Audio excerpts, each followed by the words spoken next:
Hello everyone, welcome back to my channel. আজকে আমি তোমাদের সাথে আমার জার্নি শেয়ার করব, ওয়েট লস জার্নি।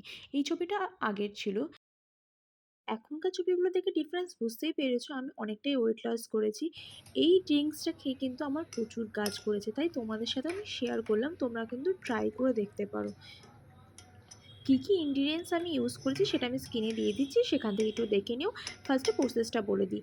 এটা সারা রাত্রি জলে ভিজিয়ে রেখে দিতে হবে ওভারনাইট। দেন সকালবেলা উঠে হালকা করে বয়েল করে নিতে হবে 2 থেকে 4 মিনিটের মতো। তারপর তাতে পাতিলেবুর রস দিয়ে দেবে। সবথেকে ভালো রেজাল্ট পাওয়ার জন্য তোমরা কিন্তু দুবেলা ইউজ করতে পারো। যেমন আমি সকালবেলা ঘুম থেকে উঠেই 1 গ্লাস ফার্স্টে খাই, দেন রাতে শুতে যাওয়ার সময় কিন্তু আমি লাস্টে 1 গ্লাস নিয়ে তারপরে ঘুমোতে যাই। তো তোমরা ট্রাই করে দেখতে পারো, আমি কিন্তু খুব ভালো রেজাল্ট পেয়েছি। তোমরাও কিন্তু করতে পারো। এর সাথে কিন্তু ডায়েট চার্ট আর 30 মিনিট এক্সারসাইজ মেনটেন করতে হবে। ভিডিওটা যদি ভালো লেগে থাকে তাহলে লাইক, শেয়ার, কমেন্ট করে দিও। আর অবশ্যই সাবস্ক্রাইব করতে ভুলবে না।